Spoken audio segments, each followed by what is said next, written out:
अस्सलामुअलैकुम। उमर एकेडमी में खुश आमदीद। उम्मीद है आप सब बिल्कुल खैरियत से होंगे।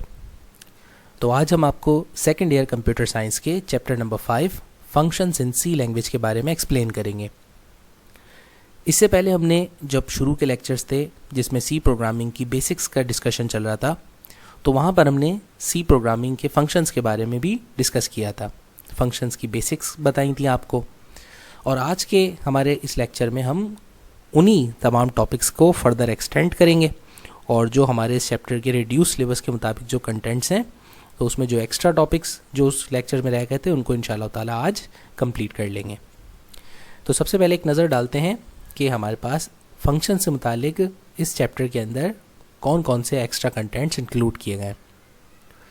तो रिड्यूस सिलेबस के मुताबिक आपको पहले फंक्शंस की बेसिक डेफिनेशन पता होनी चाहिए कि फंक्शंस को क्यों यूज़ किया जाता है, ये पता होना चाहिए। उनका स्ट्रक्चर, उनका सिंटैक्स क्या होता है, फंक्शन की मुख्तलिफ टाइप्स क्या होती हैं, ये आपको मालूमात होनी चाहिए। और यहीं तक हमने लास्ट बेसिक्स वाले चैप्टर में डिस्कस किया था।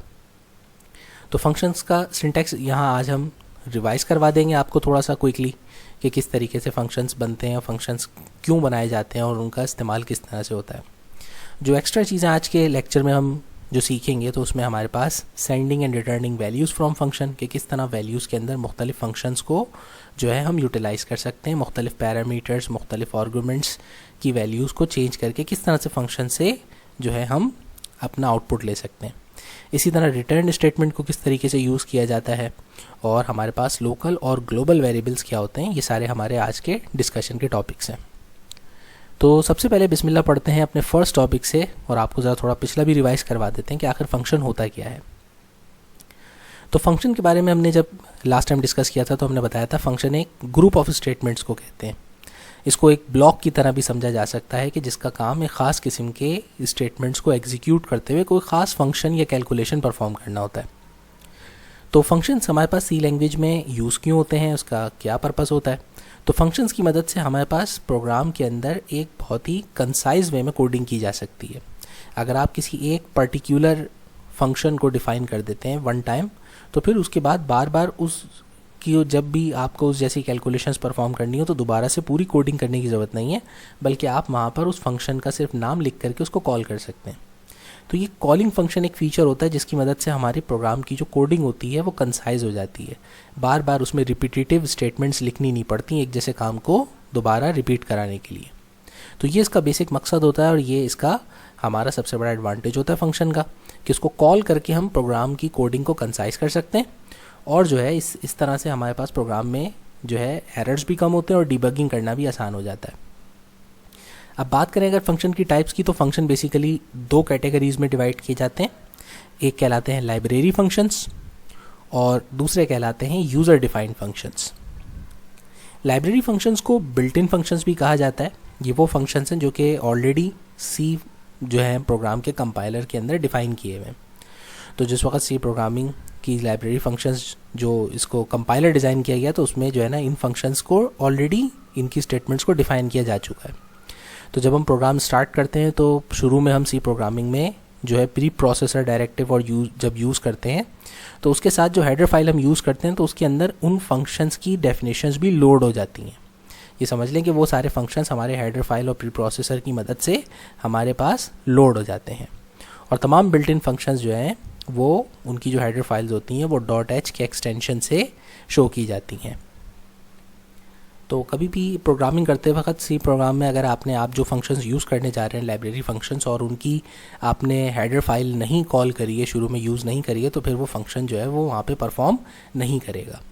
ठीक है भाई। तो हमें फंक्शन एक तरीके से ये लोड करना जो है ना, पहले हेडर फाइल मेंशन करके इनको लोड करना ज़रूरी होता है। दूसरा जो हमारा फंक्शंस का सेट होता है उसको हम कहते हैं user defined functions. User defined functions ये वो फंक्शंस होते हैं जो प्रोग्राम के दौरान आप खुद कंपाइल करते हैं, खुद आप उनके स्टेटमेंट्स, कोड्स और डेफिनेशन जो है फंक्शन की, ये आप यूज़र के ऊपर होता है कि वो एग्जीक्यूट क्या करवाना चाह रहा है अपने मकसद के लिए, वो एक कोड खुद बनाता है फंक्शन का, तो उसे हम कहते हैं यूज़र डिफाइंड फंक्शंस। अब चलें कि अगर हमें फ़ंक्शन बनाना हो तो हम बनाएंगे कैसे। तो हमें फ़ंक्शन के पहले फ़ीचर्स पता होने चाहिए कि आखिर फ़ंक्शन के जो है कंपोनेंट्स क्या होते हैं, उनको बनाया कैसे जाता है। तो जब भी कभी सी में फीचर्स ऑफ फंक्शन का जिक्र आएगा तो आप याद रखिए आपको कुछ बुनियादी बातों का और टर्मिनोलॉजीज़ का पता होना ज़रूरी है। पहली एक तो चीज़ होती है जिसको हम कहते हैं फंक्शन डिक्लेरेशन। ये हमारे पास अक्सर प्रोग्रामिंग के लिटरेचर में फंक्शन प्रोटोटाइप के नाम से भी इसको जो है कॉल किया जाता है। तो फंक्शन डिक्लेरेशन या फंक्शन प्रोटोटाइप जो होती है ये आपकी बेसिक वो जो है आपकी हेडर फाइल होती है, या कह लें कि ये वो आपका जो है ना स्टेटमेंट होती है जिसके अंदर आप फंक्शन की डाटा रिटर्न टाइप, किस फंक्शन ने किस टाइप का डाटा रिटर्न करना है, फंक्शन का नेम क्या होगा, और उसके अंदर यूज़ होने वाले तमाम तर वेरिएबल्स जिनको हम आर्गुमेंट्स भी कहते हैं उनके बारे में भी और उनकी डाटा टाइप भी डिफाइन करनी होती है। तो एक सिंगल सी स्टेटमेंट जिसका सिंटैक्स कुछ इस तरह से होता है कि सबसे पहले उसमें आप रिटर्न डाटा टाइप मेंशन करते हैं, फिर फंक्शन का नाम मेंशन करते हैं और साथ में फिर आप जो है ब्रैकेट के अंदर उसके वेरिएबल्स की लिस्ट देते हैं डाटा टाइप के साथ। तो ये हमारा फंक्शन डिक्लेरेशन कहलाता है, या इसको हम फंक्शन प्रोटोटाइप भी कहते हैं। ठीक है भाई। तो इसका मकसद क्या होता है? इसका मकसद ये होता है कि जिस फंक्शन को आप यूज़ करने वाले हैं, जिस फंक्शन की आगे आप डेफिनेशन डिफाइन करने वाले हैं कि उस फंक्शन में ये होगा, स्टेटमेंट्स ऐसी होंगी, तो उस फंक्शन की पहले आपने आइडेंटिटी को डिस्क्लोज करना होता है। ये NIC की तरह होता है आपकी, ठीक है ना। तो जिसमें जो है फंक्शन की बेसिक कंटेंट्स के इस फंक्शन का नाम और उसकी डाटा टाइप क्या है और उसके अंदर यूज़ होने वाले पैरामीटर्स की भी डाटा टाइप क्या है, ये सब मेंशन होता है। फिर उसके बाद जो इंपॉर्टेंट चीज़ जो आपको पता होनी चाहिए किसी भी फंक्शन की, वो ये होती है कि फंक्शन की डेफिनेशन क्या होती है। फंक्शन डेफिनेशन में और फंक्शन डिक्लेरेशन में फ़र्क सिर्फ इतना होता है, दो चीज़ों का फ़र्क होता है। एक तो ये कि जो जब आप फंक्शन प्रोटोटाइप या फंक्शन डिक्लेरेशन दे रहे होते हैं तो उस वक्त आप ये रिटर्न टाइप, नेम और पैरामीटर लिस्ट के बाद आप सेमीकोलन यूज़ करते हैं क्योंकि स्टेटमेंट की तरह काउंट होती है।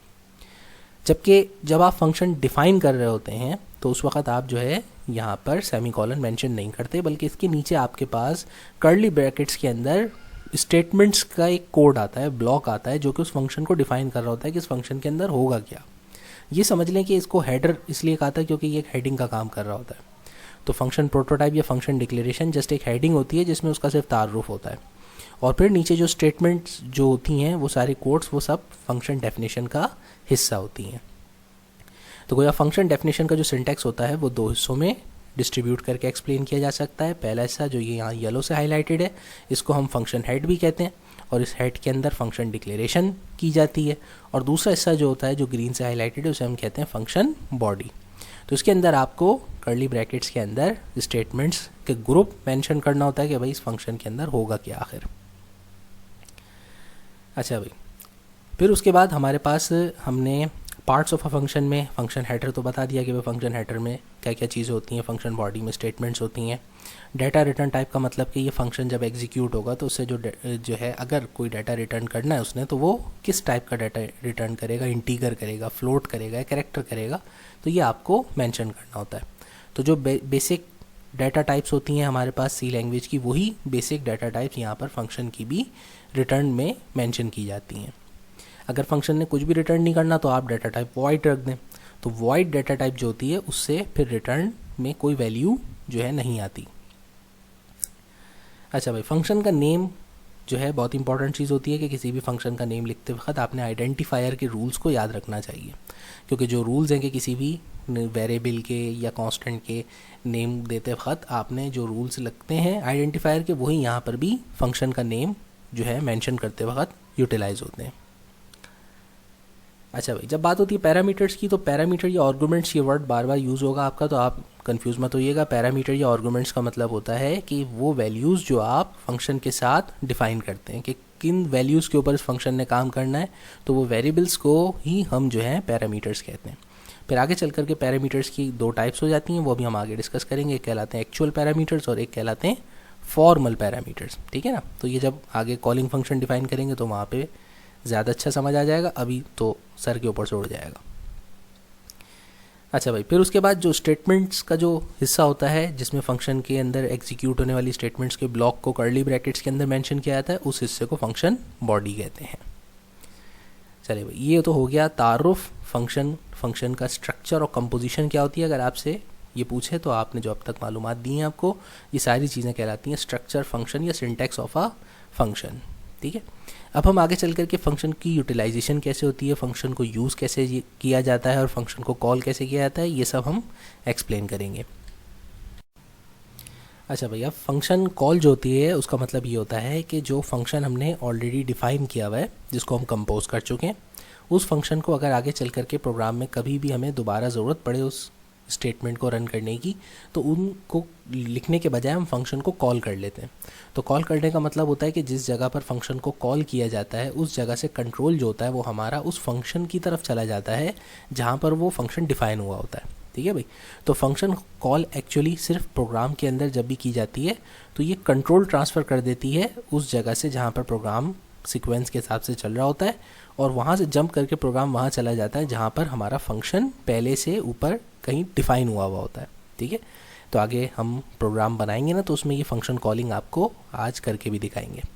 सिंटैक्स बड़ा सिंपल सा होता है किसी भी प्री डिफाइंड फंक्शन को कॉल करने का, कि आप सिर्फ फंक्शन का नाम लिखें और साथ में आगे आर्गुमेंट लिस्ट भी डिफ़ाइन कर दें।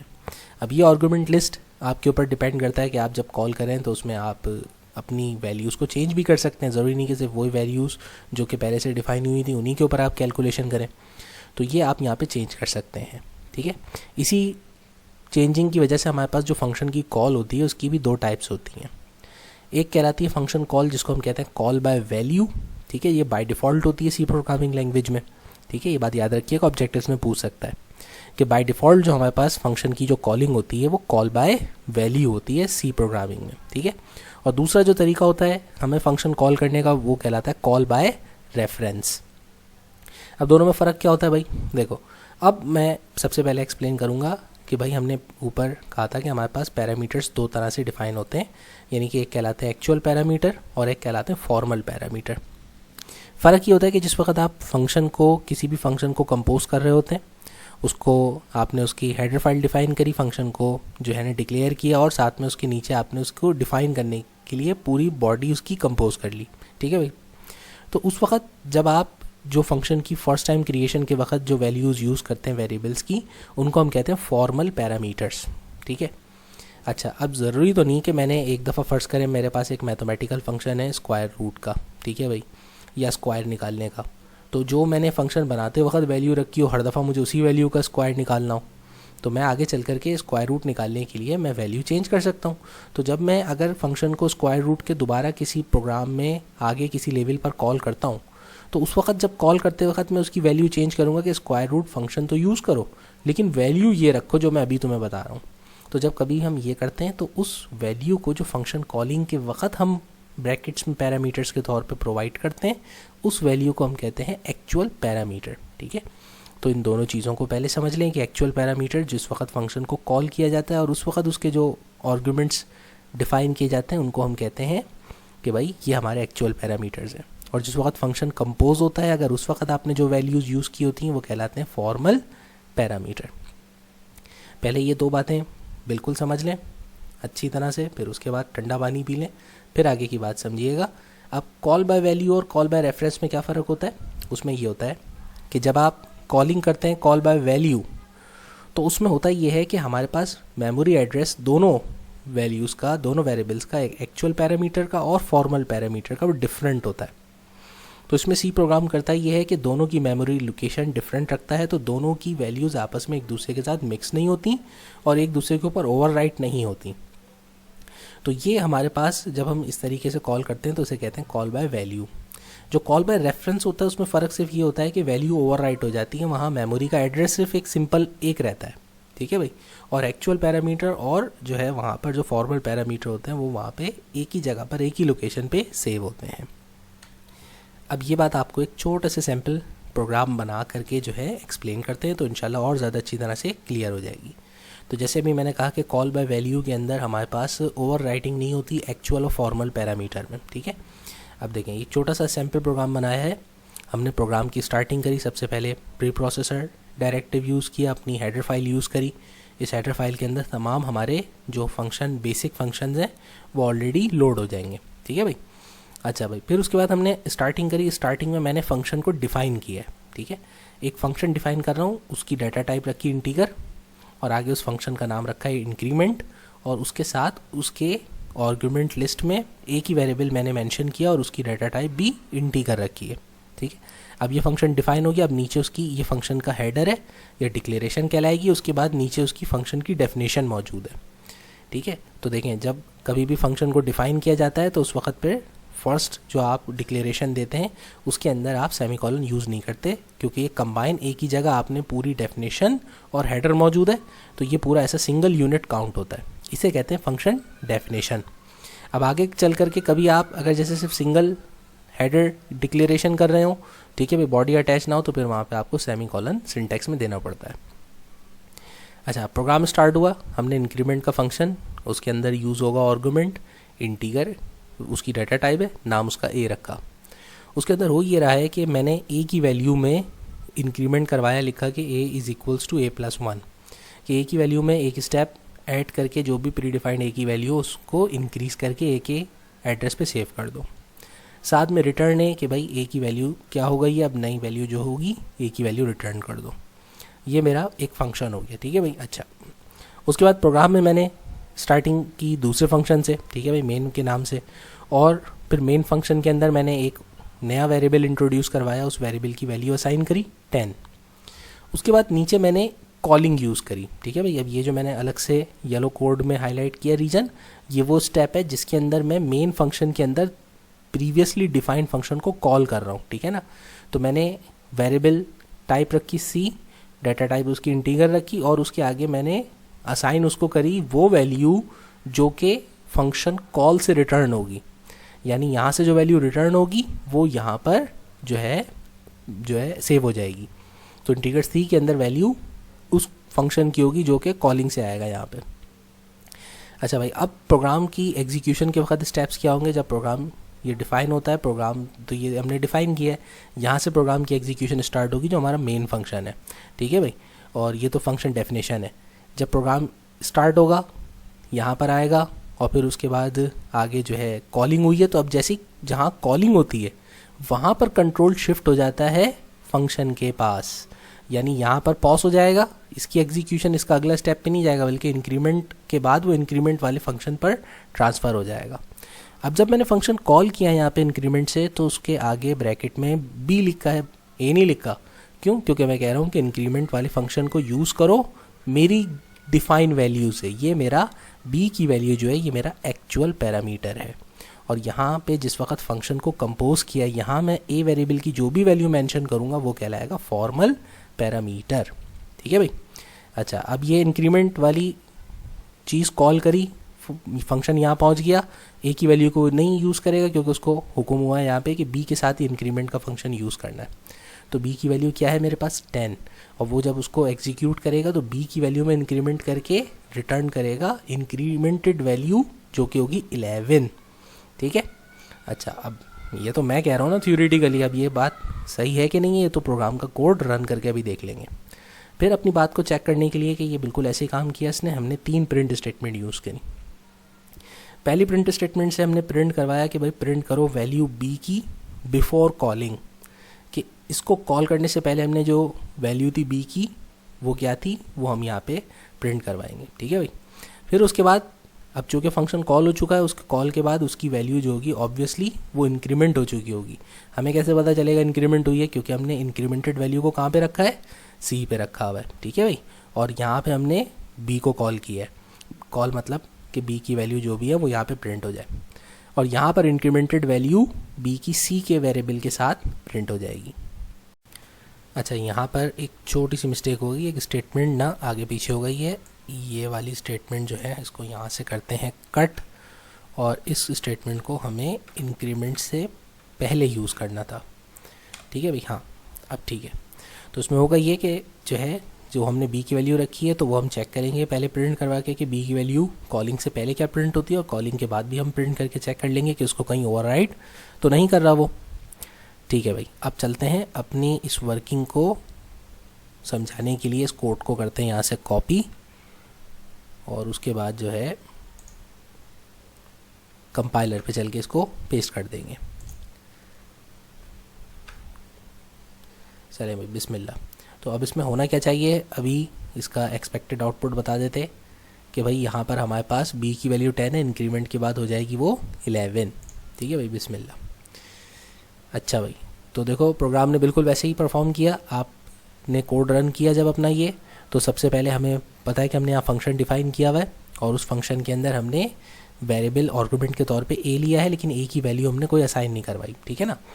अच्छा, फिर उसके बाद हमने नीचे चल कर के मेन फंक्शन के अंदर हमने एक नया वेरिएबल इंटीगर लिया बी के नाम से और उसकी वैल्यू 10 असाइन करवाई। फिर उसकी वैल्यू को हमने प्रिंट करवाया। फिर उसके बाद हमने यहाँ पर एक इंक्रीमेंट का फंक्शन जो ऊपर डिफाइन था उसको यूज़ करते हुए हमने यहाँ पर कॉलिंग करी, और पैरामीटर के अंदर एक्चुअल पैरामीटर में यहाँ पे हमने कह दिया कि ये जो इंक्रीमेंट का फंक्शन है किस वैल्यू पर लगना चाहिए, बी वेरिएबल पे लगना चाहिए। तो ये जा कर के इसने जब यहाँ पे रन किया इस फंक्शन को, तो इसने एड्रेस कौन सी वैल्यू का लिया, वेरिएबल की बी का, और उसमें इंक्रीमेंट किया, ठीक है। तो उसके बाद इंक्रीमेंट के बाद वो वैल्यू सी के अंदर स्टोर हो गई। फिर इंक्रीमेंटेड वैल्यू को सी से प्रिंट किया। फिर हमारे दिमाग में आया कि चलो चेक कर लेंगे इसने बी के ऊपर ओवर राइटिंग तो नहीं करी। तो बी की वैल्यू कॉलिंग के बाद दोबारा हमने जब प्रिंट करवाई तो वही इसने वैल्यू रिटर्न करी जो कि ओरिजिनल वैल्यू थी। तो जब आपके एक्चुअल पैरामीटर की वैल्यू चेंज ना हो, ठीक है भाई, और फॉर्मल पैरामीटर एक्चुअल पैरामीटर की वैल्यू अलग अलग मेमोरी लोकेशन पे सेव हो, तो इसे कहते हैं कॉल बाय वैल्यू।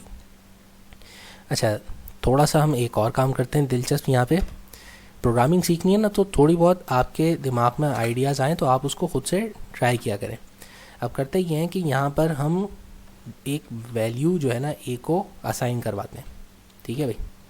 चलें, इस वेरिएबल को हमने जो है एक ग्लोबल वेरिएबल बना दिया ए को, और ए की वैल्यू 25 असाइन कर दी, ठीक है। अब हमारे पास दोनों वैल्यूज असाइन हुई, बी की वैल्यू 10 है, ए की वैल्यू 25।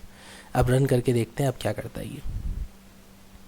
तो इसने अभी भी वही किया कि देखो एक्चुअल पैरामीटर ए की वैल्यू अलग है, और इसने यहाँ पर बी की वैल्यू के अंदर जो इंक्रीमेंट करके प्रिंट किया।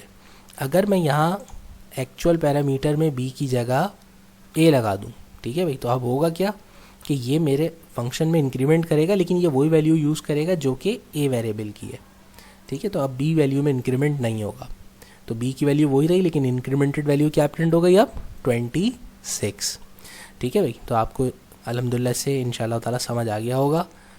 एक काम और करके दिखा देता हूँ, ठीक है भाई, ताकि कंसेप्ट आपका अच्छी तरह क्लियर हो जाए कि ये कॉल बाय वैल्यू के अंदर जो हमारे एक्चुअल पैरामीटर्स की वैल्यूज़ होती हैं और फॉर्मल पैरामीटर्स की वो चेंज नहीं होती हैं, दोनों अलग अलग इंडेक्स पे सेव होते हैं मेमोरी के। देखो, ये इंक्रीमेंट के बाद मैंने दोबारा से एक दफ़ा ऊपर बी की वैल्यू प्रिंट है, नीचे कॉलिंग के बाद ए की दोबारा वैल्यू प्रिंट करवाई। तो जो ओरिजिनल वैल्यूज़ हैं उनमें कोई मॉडिफिकेशन या ऑल्ट्रेशन नहीं हुई, और इंक्रीमेंट फंक्शन की जो वैल्यू थी वो एक अलग वेरिएबल में अलग से नज़र आ रही है। तो ये जो हमारा कंसेप्ट होता है इसे हम कहते हैं कॉल बाय वैल्यू। सही है भाई। चलो अब चलते हैं नेक्स्ट कंसेप्ट की तरफ, जिसे कहते हैं कॉल बाय रेफरेंस। अगर कॉल बाय वैल्यू अच्छी तरह से समझ आ गया तो फिर इंशाल्लाह इसमें आपको जो है ज़्यादा मेहनत नहीं करनी पड़ेगी। इसमें क्या होता है, उसका अपोजिट होता है। इसमें मेमोरी का एड्रेस सेम होता है एक्चुअल और फॉर्मल पैरामीटर के लिए। तो ऑब्वियसली सी बात है, जब एड्रेस सेम होगा तो जब आप फंक्शन कॉल करेंगे तो उसकी जो भी मॉडिफिकेशन होगी वो उस एड्रेस के ऊपर ही सेव हो जाएगी, यानी कि इसके अंदर वैल्यू जो होती है वो ऑल्टर्ड हो जाती है, ठीक है भाई। अब इस कंसेप्ट को समझाने के लिए भी हम सेम जो है इसे बिल्कुल जैसे ऊपर हमने एक प्रोग्राम यूज़ किया वैसे ही एक छोटा सा सैम्पल प्रोग्राम बनाते हैं और उसकी मदद से कंसेप्ट सिखाते हैं, ठीक है। अच्छा, यहाँ पर हम जो है जो एक प्रोग्राम यूज़ कर रहे हैं उसके अंदर हम एक कंसेप्ट यूज़ करेंगे जो आपके सिलेबस में वैसे नहीं है, लेकिन इसको समझाने के लिए यूज़ करना पड़ेगा। उसे कहते हैं पॉइंटर। तो पॉइंटर क्या होता है हमारे पास? पॉइंटर का मतलब होता है कि किसी ख़ास डायरेक्शन में पॉइंट करने के लिए जब हम सी के अंदर यूज़ करना हो तो हम पॉइंटर का कंसेप्ट यूज़ करते हैं। जैसे आम तौर पे हम कहीं सफ़र कर रहे हो तो हमारे पास रोड साइंस नज़र आते हैं ना, रोड साइन बता रहा होता है कि भाई अगर आपको इस फला डेस्टिनेशन पर जाना है तो उसके लिए इस वाले रास्ते को, इस वाली लेन को आपने मुंतखब करना है। तो बिल्कुल उसी तरीके से हमारे पॉइंटर्स जो होते हैं ये वो वेरिएबल्स होते हैं जिसके अंदर किसी दूसरे वेरिएबल की जो है ना वैल्यू का एड्रेस सेव होता है। यानी इसके अंदर वैल्यू सेव नहीं होती बल्कि किसी दूसरे वेरिएबल का एड्रेस सेव होता है, तो उसको हम कहते हैं सी लैंग्वेज में पॉइंटर। तो यहाँ हम आपको जो कंसेप्ट सिखाने जा रहे हैं उसके लिए ये जो आपके वेरिएबल के सामने जो ये स्टैरिक यूज़ हुआ ये एक पॉइंटर को शो कर रहा है, ये उसका सिंटैक्स है, ठीक है। अब यहाँ पर मैंने क्या किया कि एक फ़ंक्शन स्टार्ट किया। इस फंक्शन से पहले मैंने लिखा वॉइड। जब किसी फंक्शन के आगे वॉइड लिखा और डाटा टाइप के तौर पे तो उसका मतलब होता है ये फंक्शन कोई वैल्यू रिटर्न नहीं करेगा, ठीक है, क्योंकि इसकी रिटर्न टाइप ही वॉइड है। और वॉइड का मतलब होता है कि इस फंक्शन से प्रोसेसिंग के बाद कोई आउटपुट जनरेट नहीं होना, इसका आउटपुट नल रहेगा। फिर उसके बाद मैंने इसके आर्गुमेंट्स में एक पॉइंटर यूज़ किया, यानी कि एक वेरिएबल जिसको पॉइंटर के तौर पर मैं यूज़ कर रहा हूँ और उसकी डाटा टाइप इंटीगर डिफाइन करी है। तो ये मेरा फंक्शन है जो हाईलाइटेड है ग्रीन से, ये फंक्शन डेफिनेशन है कि ये मैंने पहले उसका हेडर यूज़ किया, फंक्शन को डिक्लेयर किया, फिर नीचे उसकी बॉडी के अंदर क्या कर रहा हूँ कि जो पॉइंटर फंक्शन है उसके अंदर इंक्रीमेंट ही परफॉर्म करनी है, कि जो एड्रेस आपके पास पॉइंटर जिस डायरेक्शन में जिस वेरिएबल का एड्रेस होल्ड करता हो उस वेरिएबल के एड्रेस पे 1 की वैल्यू को ऐड कर दो। ठीक है, चलो ये एक जो हमारा छोटा सा पॉइंटर की मदद से फंक्शन डिफाइन हो गया। फिर असल हमारा जो है यहाँ से मेन फंक्शन स्टार्ट होता है, प्रोग्राम स्टार्ट होगा। सबसे पहले b की वैल्यू एक 10 ले ली हमने एक वेरिएबल की, फिर उसके बाद हमने आगे प्रिंट फंक्शन यूज़ किया, value of variable b before calling, कि कॉलिंग से पहले b की वैल्यू क्या है वो प्रिंट कर दो। तो अभी वैल्यू 10 है, 10 प्रिंट हो जाएगा। फिर उसके बाद मैंने कॉलिंग फंक्शन यूज़ किया कि मैं इंक्रीमेंट फंक्शन को कॉल कर रहा हूँ। अब देखो इसको पैरामीटर को मैंने जो है एम्परसेंट साइन के साथ वेरिएबल को लिखा है, तो इसका मतलब कि मैं अपना एड्रेस जो है भेज रहा हूँ इस इन कॉलिंग के वक्त। तो यहाँ पर b की वैल्यू का जो एड्रेस है वो सीधा का सीधा इस पॉइंटर के पास चला जाएगा और फिर ये पॉइंटर उस एड्रेस पे स्टोर वैल्यू जो कि 10 है उसको यूटिलाइज़ करेगा इंक्रीमेंट के लिए। और फिर आखिर में क्या होगा, कॉलिंग के बाद प्रिंट करना है जो वैल्यू मेरी b के वेरिएबल के अंदर मौजूद है उसको प्रिंट करो। देखो दोनों दफ़ा अब क्या किया जा रहा है, प्रिंट कर रहा हूँ सेम एड्रेस को, कि b की वैल्यू कॉलिंग से पहले क्या थी, b की वैल्यू कॉलिंग के बाद क्या हुई, ताकि आपको कंसेप्ट समझ आ सके कि ये जो हमारा जो कॉल बाय रेफरेंस होता है उसके अंदर जो हमारे वेरिएबल की वैल्यू होती है ओरिजिनल वो ही ऑल्टर्ड हो जाती है, इसीलिए इसको कॉल बाय रेफरेंस कहते हैं। ठीक है ना। अच्छा, अब मैं ये कोड यहाँ से करता हूँ कॉपी और आगे चल कर के कंपाइलर में इसको करते हैं पेस्ट। चले मैं बिस्मिल्लाह, अब इसको करते हैं रन। तो ये देखें, इसने जब हमने इसको प्रोग्राम को रन किया तो इसने क्या किया, हमारी सबसे पहले जो b की वैल्यू थी 10 वो प्रिंट कर दी, लेकिन कॉलिंग जब हुई कॉल के बाद उस ओरिजिनल ही, हालांकि मैंने दोबारा भी 10 प्रिंट हो जाती, लेकिन चूँकि कॉल बाय रेफरेंस है तो उसमें हुआ क्या कि जो भी फंक्शन रन हुआ इंक्रीमेंट का उसने उस एड्रेस के ऊपर ऑल्ट्रेशन कर दी। तो हमारा एक्चुअल पैरामीटर जो है उसकी वैल्यू ही के ऊपर रिजल्ट ओवरराइट हो गया और वो पैरामीटर की वैल्यू चेंज हो गई। अब वो 10 के बजाय क्या हो गई, 11। सही है भाई। तो ये कंसेप्ट कहलाता है कॉल बाय रेफरेंस का। अब उसके बाद हमारा अगला जो टॉपिक है वो है sending and returning values from functions. अभी भी हमने जो कुछ काम किया तो उसमें जो हमने वैल्यूज़ वगैरह सेव करी या जो वैल्यूज़ हमने पैरामीटर्स में डिफाइन करी, ये भी यही सेंडिंग एंड रिटर्निंग वैल्यूज़ कहलाती हैं। लेकिन इस कंसेप्ट को ज़रा और अच्छे तरीके से एक्सप्लेन करें तो ये 4 तरीके से डिफ़ाइन किया जा सकता है। यानी जब भी कभी सी फंक्शन के अंदर आप अपने आर्गुमेंट्स या पैरामीटर्स का मतलब वेरिएबल्स ही होता है। ठीक है, तो ये लिटरेचर में बार बार वर्ड यूज़ होता है आर्गुमेंट्स पैरामीटर्स, तो उसका मतलब बेसिकली हम उन वैल्यूज़ या वेरिएबल्स को कहते हैं जो कि हम यूज़ कर रहे होते हैं कैलकुलेशन के लिए।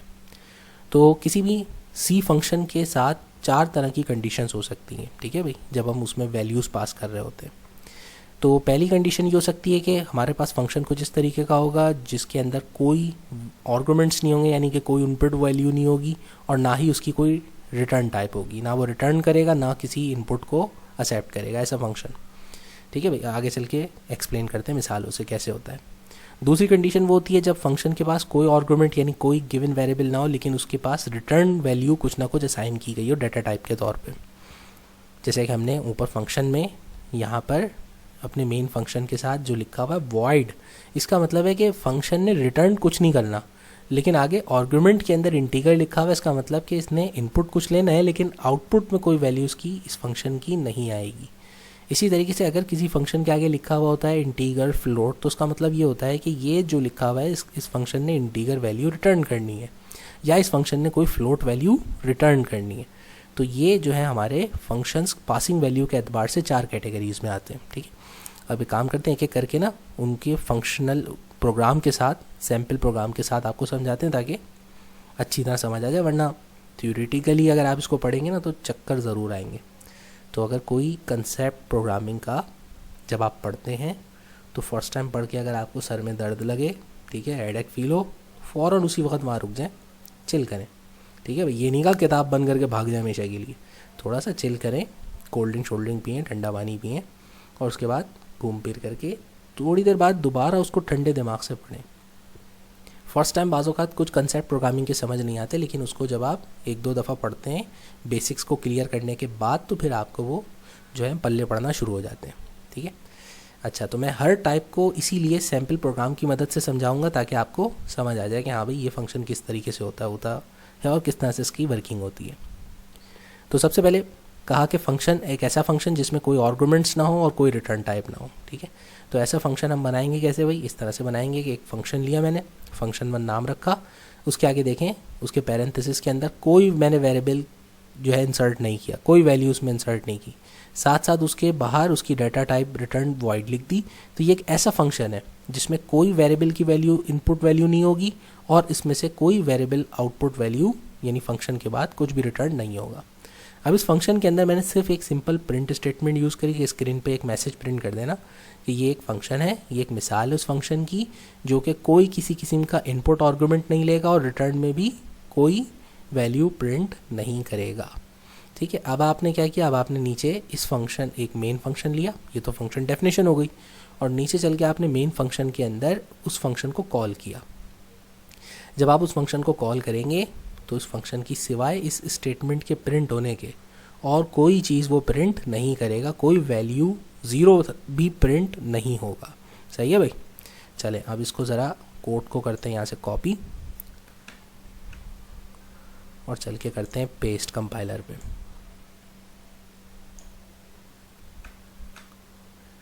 सही भाई, अब इसको रन करते हैं, देखते हैं ये आउटपुट क्या देता है। तो सिंपल सा इसने आउटपुट दे दिया, this is a function that takes no arguments and returns nothing, यानी कि जो हमारी प्रिंट स्टेटमेंट थी सिर्फ वही हमारे सामने रिटर्न हो गई, इसके अलावा कोई वैल्यू उसने हमें रिटर्न नहीं करी। अच्छा, मैंने इसी फंक्शन के अंदर इस पूरे कोड के अंदर थोड़ी सी तब्दीली करी है। ठीक है भाई, और मैंने किया ये है कि एक आपके जो है मेन फंक्शन डेफिनेशन के अंदर एक छोटा सा जो है इंक्रीमेंट किया है कि यहाँ पे एक इंटीगर वेरिएबल लिया और उस वेरिएबल के साथ एक ऑपरेटर लगाया कि इसमें इंक्रीमेंट करनी है। इसी तरह प्रिंट स्टेटमेंट में साथ में दे दिया कि मैंने जो b की इंक्रीमेंटेड वैल्यू है वो यहाँ पर आप प्रिंट करेंगे।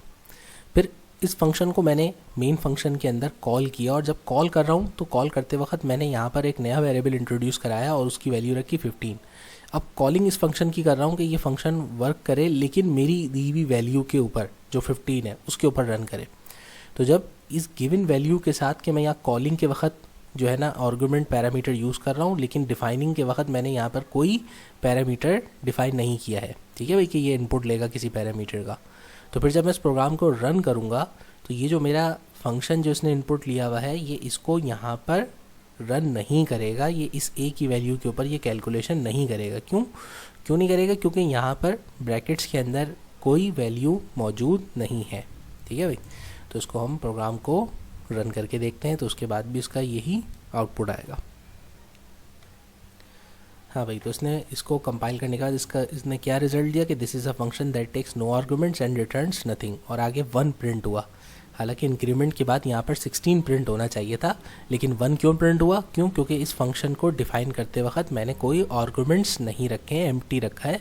तो ये कैसा फंक्शन है जिसकी बाहर भी डाटा टाइप वॉइड है, तो ये कुछ रिटर्न ही नहीं करेगा वैल्यू को और आगे कोई आर्गुमेंट को भी इनपुट के तौर पे एक्सेप्ट नहीं करेगा। तो मैंने जो यहाँ पे गिवन इनपुट दिया वो उसने एक्सेप्ट नहीं किया बल्कि इसने अपने ही फंक्शन के ब्लॉक के अंदर डिफाइन वेरिएबल की वैल्यूज़ को यूज़ किया। b स्टार्टिंग वैल्यूज़ की 0 होगी, ठीक है भाई, क्योंकि इससे पहले कोई वैल्यू असाइन नहीं हुई, तो इस 0 के अंदर ही इंक्रीमेंट किया इसने और उस 0 ही के इंक्रीमेंट के बाद 1 की वैल्यू को प्रिंट कर दिया। ठीक है भाई, तो उम्मीद है आपको ये वर्किंग समझ आई होगी इसकी। अच्छा भाई, अब चलते हैं अपने नेक्स्ट टाइप की तरफ जिसमें फंक्शन हम ऐसा बनाते हैं जिसके अंदर कोई आर्गुमेंट तो नहीं होते लेकिन उसकी रिटर्न टाइप मेंशन होती है, यानी कि डाटा रिटर्न टाइप आप वहाँ पे मेंशन करते हैं लेकिन उसके साथ कोई आर्गुमेंट कोई वेरिएबल मेंशन नहीं करते। अब ऐसा प्रोग्राम उसकी भी एक सैम्पल कॉपी हमने बनाई हुई है, अभी उसको भी रन करके देखते हैं। तो यहाँ हमने देखें फंक्शन अपना प्रोग्राम स्टार्ट किया तो यहाँ पे फंक्शन को डिफाइन करते वक्त इसकी डाटा टाइप हमने वॉइड नहीं रखी बल्कि इंटीगर रखी।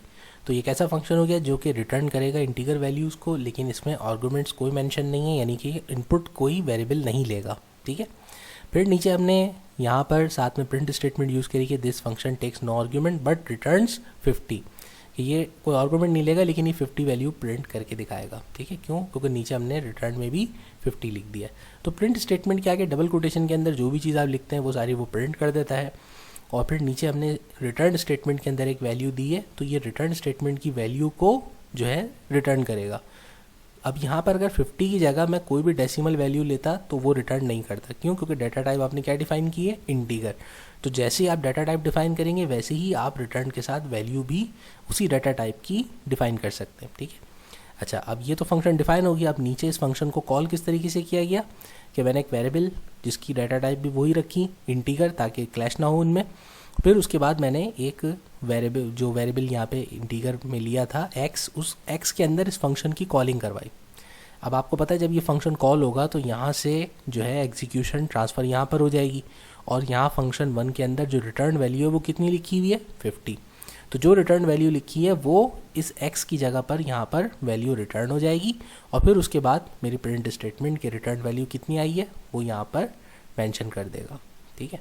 तो अब इस कोड को भी जो हमने बनाया है इसको भी यहाँ से करते हैं कॉपी, और चल करके फिर कंपाइलर पे रन करके देखते हैं।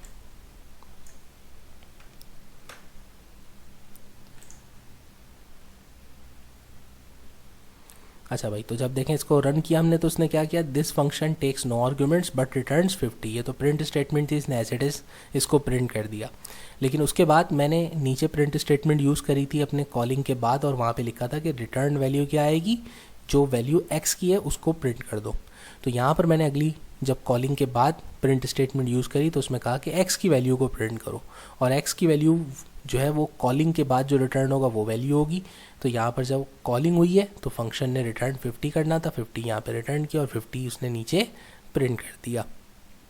आप इस वैल्यू को चेंज करके जो है 50 की जगह कोई भी वैल्यू, जैसे कि आप जो है 14 ले लें, और 14 को हम प्रिंट करा के देखते हैं।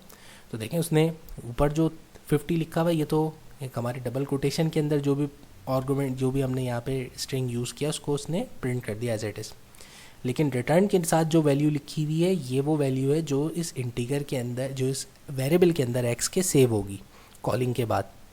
और फिर जब हम प्रिंट स्टेटमेंट यूज़ करें तो जो भी ऊपर वैल्यू रिटर्न के साथ लिखी होगी वो नीचे आकर के प्रिंट हो जाएगी। ठीक है भाई। तो ये इस तरीके से एक एग्जाम्पल हो गई एक ऐसे फंक्शन की जो कि इनपुट कुछ नहीं लेता लेकिन रिटर्न कर सकता है, और ये रिटर्न वही करेगा जो कैलकुलेशन इस ब्लॉक के अंदर भले से सिंपल रिटर्न स्टेटमेंट के ज़रिए की जाए या किसी दूसरे सेट ऑफ वेरिएबल्स की मदद से की जाए। ठीक है भाई। अच्छा भाई, अब इसके बाद हम चलते हैं अपने तीसरे टाइप के फंक्शन की तरफ।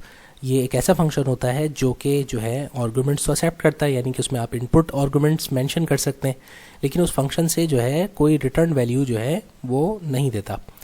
तो ऐसा फंक्शन बनाने के लिए हमेशा याद रखें जब कभी भी नो रिटर्न वैल्यू चाहिए हो तो आप उसकी डाटा टाइप हमेशा सेट कर दें वॉइड पे। ठीक है। और फिर जो भी फंक्शन यूज़ कर रहे हैं आप उसके अगर पैरेंथेसिस के अंदर जो भी आप वेरिएबल्स यूज़ करेंगे तो वो उनको इनपुट के तौर पे यूज़ करेगा। ठीक है। तो ये इस फंक्शन का एक सैम्पल प्रोग्राम जो है छोटा सा वो कुछ इस तरह से है कि फंक्शन को डिफ़ाइन किया, रिटर्न नहीं कुछ चाहिए था इसलिए हमने उसकी डाटा टाइप वॉइड रख दी। फिर साथ में हमने उसमें फंक्शन को जो है डिफ़ाइन कर रहे हैं कि इंटीगर वैल्यू इनपुट के तौर पे ये ले सकता है। ठीक है। फिर उसके बाद हमने, अब ये सिंगल इंटीगर इनपुट लेगा, ये मल्टीपल इंटीगर इनपुट नहीं ले सकता क्योंकि लिस्ट में सिर्फ एक ही इंटीगर जो है इनपुट के तौर पे मेंशन किया गया है। फिर साथ में हमने प्रिंट स्टेटमेंट यूज़ करी कि ये फंक्शन जो है वो इनपुट वैल्यू जो है एक्स की जो भी वैल्यू होगी उसको इनपुट के तौर पे यूज़ करेगा, लेकिन रिटर्न के तौर पे कोई वैल्यू रिटर्न नहीं करेगा। फिर मैंने टेस्ट के लिए रिटर्न वैल्यू 50 लिख दी कि चेक करते हैं कि रिटर्न वैल्यू 50 जो है ये रिटर्न करता है कि नहीं करता, तो प्रिंट करेगा कि नहीं करेगा। फिर उसके बाद फिर मैंने नीचे जो है मेन फंक्शन के अंदर इस फंक्शन को कॉल किया है। तो अब इस फंक्शन के कोड को करते हैं यहाँ से कॉपी, और फिर इसकी वर्किंग को जो है कंपाइलर पे चेक करते हैं कि ये किस तरीके से करता है कंपाइलिंग।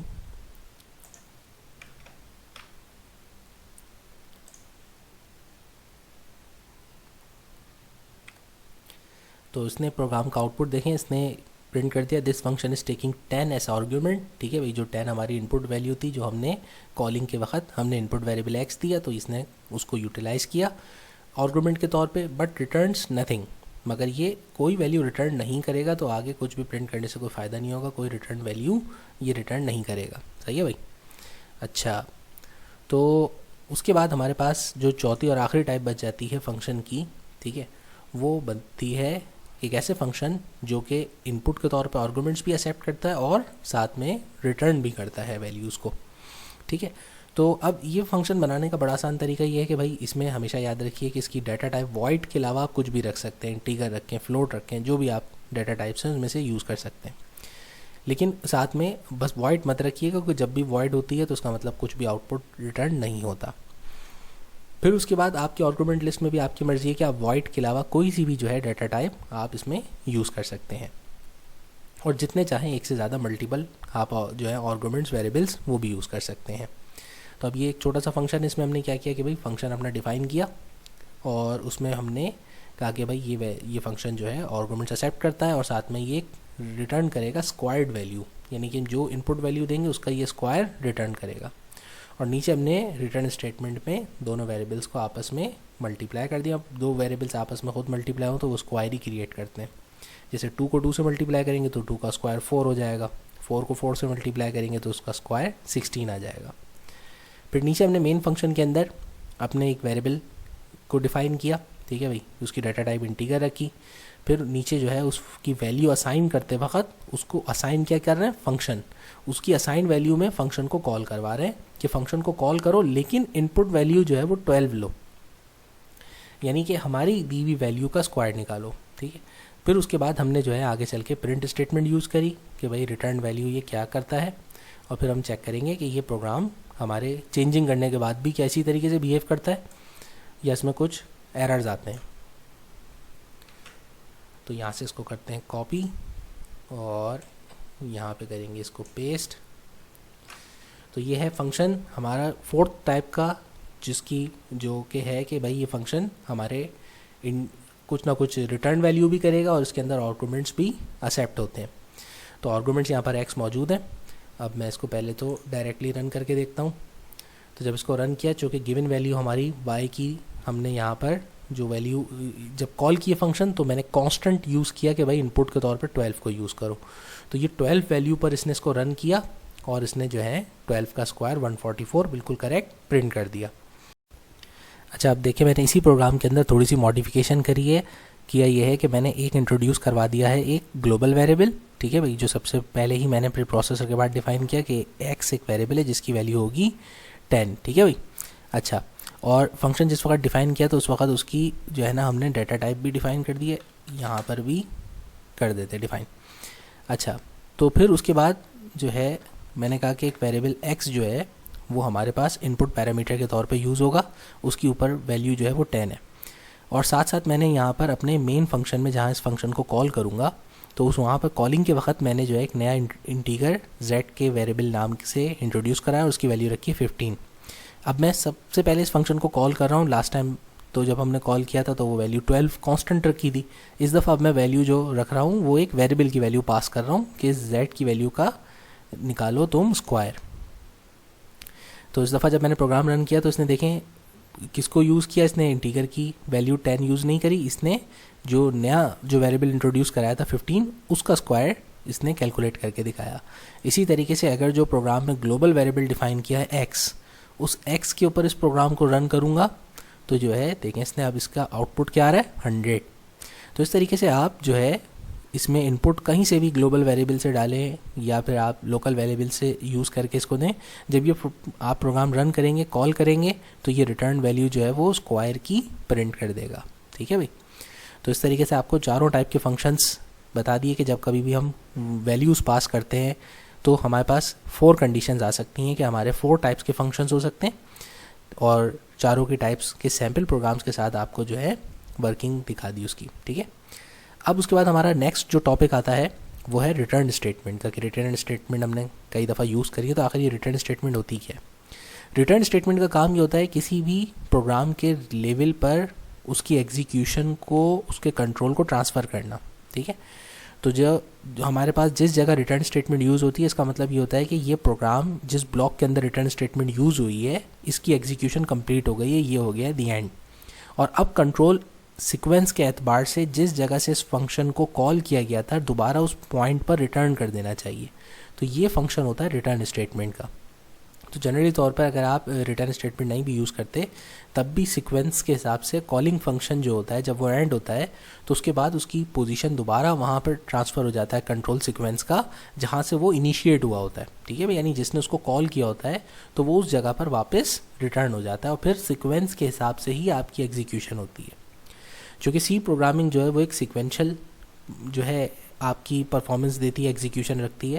तो इसलिए यहाँ पर अगर आप कभी बीच में जब कॉल करते हैं किसी फंक्शन को तो थोड़ी देर के लिए उसका कंट्रोल ट्रांसफ़र हो जाता है जिस जगह पर वो फंक्शन डिफ़ाइन हुआ हो। अब वो डिफ़ाइन आपने शुरू में किया हो या डिफ़ाइन आपने आगे चल करके किया हो, उससे कोई फ़र्क नहीं पड़ता, मगर जिस भी जगह आप जो है इसको कॉल करेंगे फंक्शन को तो वो वहाँ से कंट्रोल जंप करेगा और वो फंक्शन पहले या बाद में जहाँ भी डिफ़ाइन हुआ होगा उस पोजीशन पर पहुँच जाएगा। लेकिन जैसे ही उस फंक्शन का काम कंप्लीट होगा और वहाँ पर रिटर्न स्टेटमेंट आप यूज़ करेंगे तो वो इमीडिएटली उसकी कंप्लीशन के बाद उसी पॉइंट पर वापस आएगा, ना कि बीच की चीज़ें स्किप करके उसके आगे वाली जो है स्टेटमेंट्स को एग्जीक्यूट करना शुरू कर दे। तो ये बेसिकली हमारा काम होता है रिटर्न स्टेटमेंट का। रिटर्न स्टेटमेंट के सिंटैक्स को दो तरीके से डिफ़ाइन किया जा सकता है। एक तो जब आपके पास जो है कोई रिटर्न वैल्यू ना हो, यानी आपका फंक्शन जो है वो वॉइड स्टेटमेंट यूज़ कर रहा हो और कोई रिटर्न वैल्यू ना रखता हो, तो फिर सिंपली जब आप रिटर्न स्टेटमेंट अगर यूज़ करें ऐसे मकाम पर तो सिर्फ सिंपली रिटर्न लिखना चाहिए और उसके साथ कोई नंबर कोई वैल्यू मेंशन नहीं करते। लेकिन अगर आपका फंक्शन जो है वो कोई ना कोई वैल्यू रिटर्न करेगा तो फिर उसके साथ हमेशा जो वैल्यू रखी जाती है उसको भी उसकी डाटा टाइप से मैच होना चाहिए। ठीक है, तो आपकी रिटर्न वैल्यू का फिर सिंटैक्स थोड़ा सा डिफरेंट हो जाएगा। फिर आप रिटर्न और साथ में वैल्यू, अब इस वैल्यू के अंदर आप कोई भी कांस्टेंट वैल्यू खुद से लिख सकते हैं। ठीक है, जैसे हमने बीच में रिटर्न 50 लिखा था तो वो 50 एक कांस्टेंट नंबर था। इसी तरीके से आप कोई भी वेरिएबल मेंशन कर सकते हैं या कोई एक्सप्रेशन मेंशन कर सकते हैं या इसके अंदर कोई दूसरा फंक्शन जो है कॉल करवा सकते हैं। तो ये दो तरीके के हमारे रिटर्न स्टेटमेंट के सिंटैक्स होते हैं। अच्छा, अब रिटर्न स्टेटमेंट को भी यूज़ करने का एक सैम्पल प्रोग्राम जो है आपको एक्सप्लेन कर देते हैं। तो इस प्रोग्राम में आप देख सकते हैं कि हमने जो है इस कोड के शुरुआत में एक फंक्शन को डिफ़ाइन किया है जिसकी डाटा टाइप हमने रखी है इंटीगर। सही है, साथ में इस फंक्शन की डेफिनेशन में हमने नो आर्ग्यूमेंट्स रखे हैं कि इनपुट के तौर पे कोई आर्ग्यूमेंट्स एक्सेप्ट नहीं करेगा। ठीक है, साथ में फिर इस फंक्शन के अंदर हमने दो वेरिएबल्स डिफ़ाइन किए हैं, दोनों की डाटा टाइप इंटीगर रखी है और फिर उसके बाद हमने एक लूप यूज़ किया है और उस लूप की मदद से, चूँकि इसका नाम ही मैंने ऐड रखा है इसीलिए क्योंकि इसमें एडिशन करवानी है, और फिर मैंने इस लूप के अंदर कंडीशन ये दी कि b की वैल्यू जो वेरिएबल b है उसकी स्टार्टिंग वैल्यू 0 है और चेक करो कि जब तक कि b की वैल्यू 10 के बराबर नहीं हो जाती, ठीक है भाई, उस वक्त तक इस लूप को आपने रन करना है और करना क्या, हर दफ़ा b की वैल्यू में इंक्रीमेंट करना है। और नीचे उसको एग्जीक्यूशन के लिए जो काम दिया वो ये कि b की वैल्यू को a के अंदर a की वैल्यू में असाइन कर दो, ऐड कर दो। तो स्टार्टिंग में a की कोई वैल्यू नहीं है तो a 0 होगा, फिर b की वैल्यू भी स्टार्ट हुई वो भी 0 है तो फर्स्ट टाइम 0 में 0 ऐड होगा, 0 ही रहेगा। फिर उसके बाद जब ये दोबारा फॉर लूप की तरफ जाएगा तो फिर इंक्रीमेंट होगी पहले, बाद में फिर चेक करेगा कंडीशन, तो इंक्रीमेंट होगी तो फिर वो वैल्यू b की 1 हो जाएगी, फिर 1 को ये प्लस करेगा 0 में तो असाइन हो जाएगी वैल्यू 1a में। इस तरीके से चलता रहेगा जब तक कि लास्ट वैल्यू पिछली तमाम कंसेक्यूटिव वैल्यूज़ में ऐड नहीं हो जाती। तो इस तरह से अगर हम सीक्वेंस के हिसाब से 1 से लेकर 10 तक तमाम नंबर्स को प्लस करें 0 से 10 तक तो हमारे पास आंसर 55 आना चाहिए। ठीक है, ये आप चेक कर लें कैलकुलेटर पे। तो फिर मैंने नीचे रिटर्न स्टेटमेंट में लिखा है कि रिटर्न करो a की वैल्यू को जो यहाँ पर टोटल हुआ होगा। अच्छा, फिर उसके बाद नीचे मेरा मेन फंक्शन है जिस फंक्शन के अंदर इसको कॉल किया जाएगा। तो अब उस फंक्शन में मैंने जो है इंटीगर सम के नाम से एक जो है वेरिएबल इंट्रोड्यूस करवाया और उसकी वैल्यू असाइन कराई ऐड के कॉलिंग के साथ कि इसके अंदर जो वैल्यू होगी वो होगी जो ऐड फंक्शन जो हमारा ऊपर डिफाइन हुआ है उसको कॉल करने पर जो सॉल्व करके जो आंसर आएगा वो यहाँ पर सम के वैल्यू के अंदर सेव हो जाए। ठीक है, तो आपको पता है इस फंक्शन ने रिटर्न क्या करना है, इसके साथ रिटर्न में लिखा हुआ है a, तो ये सॉल्यूशन के बाद जो a की फाइनल वैल्यू होगी वो वैल्यू यहाँ पे रिटर्न होकर के ऐड हो जाएगी, मतलब यहाँ पे डिस्प्ले हो जाएगी। फिर नीचे मैंने प्रिंट स्टेटमेंट दी है कि सम ऑफ वैल्यूज़ 0 से 9 तक क्या आंसर आया है तो उसको प्रिंट कर दो। तो मैंने चेक किया अभी कैलकुलेटर पे तो उसका आंसर होना चाहिए 55। ठीक है, अब इसको करते हैं यहाँ से कॉपी और फिर उसके अंदर भी जो है पहले इसको रन करके देखेंगे, फिर थोड़ी सी जो है इसके अंदर भी छेड़खानी करेंगे। इस तरीके से कुछ चेंजिंग करने से ना इंसान सीखता बहुत है। तो आप भी प्रोग्रामिंग सीखें तो हमेशा जो है किसी भी कंसेप्ट को सीखने के बाद उसकी प्रैक्टिस ज़रूर किया करें, उसका खुद से कोड बना करके।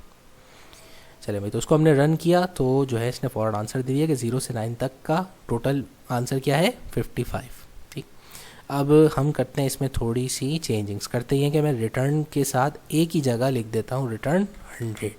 ठीक है, अब देखता हूँ रिटर्न 100 तो थ्योरेटिकली होना क्या चाहिए, इसको ये 100 ये रिटर्न कर देना चाहिए और मेरी वैल्यू 0 से 9 तक का टोटल 100 प्रिंट होना चाहिए। देखें, अब मैंने प्रिंट किया, इसने क्या किया, जो कि ये कोड है ये, ठीक है, इसको तो जो कहेंगे वो करेगा। ठीक है, अब ये टोटल गलत है, ये सम नहीं है, असल सम जो है वो 55 है, लेकिन चूंकि ऊपर मैंने कोडिंग के अंदर मेंशन क्या किया है रिटर्न के साथ 100, तो ये 100 जो है ना ये मैंने गलत वैल्यू लिखी, तो वो जाहिर सी बात है अब वो रिटर्न, तो जो भी वैल्यू वहाँ पर रिटर्न में लिखी होती है वो उसको रिटर्न कर देगा, तो ये इसने 100 रिटर्न कर दिया। ठीक है, तो पहले वाला बिल्कुल दुरुस्त था कि यहाँ पे ए लिखता तो वो सही टोटल रिटर्न करता। चले भाई, अब उम्मीद है आपको ये वाला कंसेप्ट भी समझ आ गया होगा कि मेरी रिटर्न स्टेटमेंट किस तरीके से काम करती है। अब उसके बाद हमारा आज का जो लास्ट टॉपिक है वो है कि लोकल और ग्लोबल वेरिएबल्स क्या होते हैं। बहुत ही सिंपल सा कंसेप्ट है और ये हमने जो है जब आपका मॉडल पेपर का जो सॉल्यूशन किया था तो उस वक्त ये टॉपिक आया था और हमने वहाँ पे उसको एक्सप्लेन किया था कि दो तरीके के जो हमारे पास वेरिएबल्स होते हैं लिमिटेशन के एतबार से, एक लोकल और एक ग्लोबल वेरिएबल्स। फ़र्क ये होता है कि लोकल वेरिएबल्स की लिमिट ये होती है कि वो जिस फंक्शन के अंदर डिफाइन हुए होते हैं वो सिर्फ उसी फंक्शन के अंदर ही काम कर सकते हैं, उनको कॉल नहीं किया जा सकता उस ब्रैकेट से बाहर, उस फंक्शन से बाहर उनको यूटिलाइज़ नहीं किया जा सकता।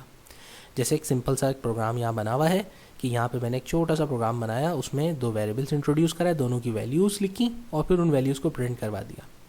तो अब जब इस प्रोग्राम को मैं रन करूँगा तो उसमें मुझे सिंपली ए और बी की 100 और 200 वैल्यू प्रिंट कर देगा। फिर मैंने किया ये कि आपको कंसेप्ट सिखाने के लिए मैंने एक और उस फंक्शन के नीचे एक और फंक्शन ऐड किया।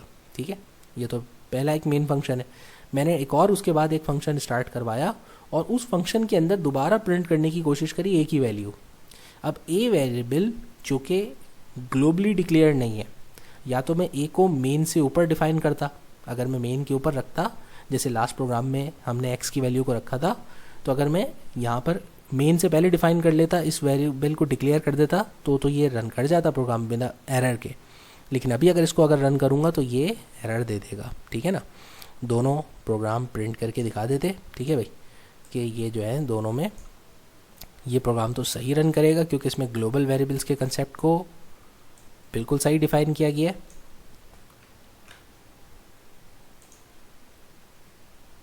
देखिए, इसने ए की वैल्यू 100, बी की वैल्यू 200, सिंपली छोटा सा प्रोग्राम था वो प्रिंट कर दी। लेकिन ये प्रोग्राम जिसमें इंटेंशनली मिस्टेक करी है कोडिंग के अंदर, वो इसलिए करी है ताकि आपको कंसेप्ट समझ में आ जाए कि अगर वेरिएबल को आप किसी ब्लॉक के अंदर डिफाइन करते हैं तो वो सिर्फ उस ब्लॉक की हद तक ही काम करता है, उस ब्लॉक से बाहर उसको कॉल करेंगे तो वो यूटिलाइज़ नहीं होगा, या तो फिर आप उसको यूज़ करने के लिए सबसे ऊपर डिफाइन कर देते हैं। ठीक है ना, वो भी करके दिखाता। देखो, जैसे इसको रन किया इसने एरर दे दिया। अच्छा भाई, अब चलते हैं अपने दूसरे ग्लोबल वेरिएबल के कंसेप्ट की तरफ।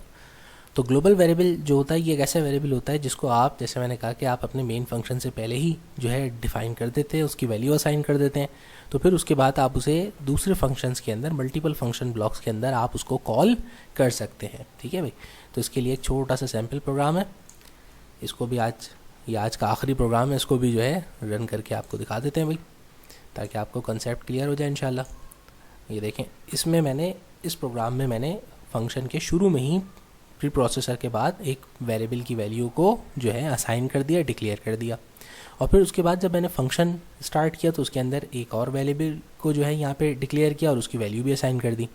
फिर उसके बाद इन दोनों वैल्यूज़ को जो है मैंने प्रिंट करवाया, तो एक जो है मेरा लोकल वेरिएबल है बी, उसकी भी वैल्यू प्रिंट होगी, और दूसरा जो ग्लोबल वेरिएबल है ए, उसकी भी वैल्यू यहाँ पर प्रिंट होगी। ठीक है भाई, तो उस प्रोग्राम को करते हैं रन, और देखें रन किया तो उसने लोकल वेरिएबल, ग्लोबल वेरिएबल दोनों की वैल्यूज़ को प्रिंट कर दिया।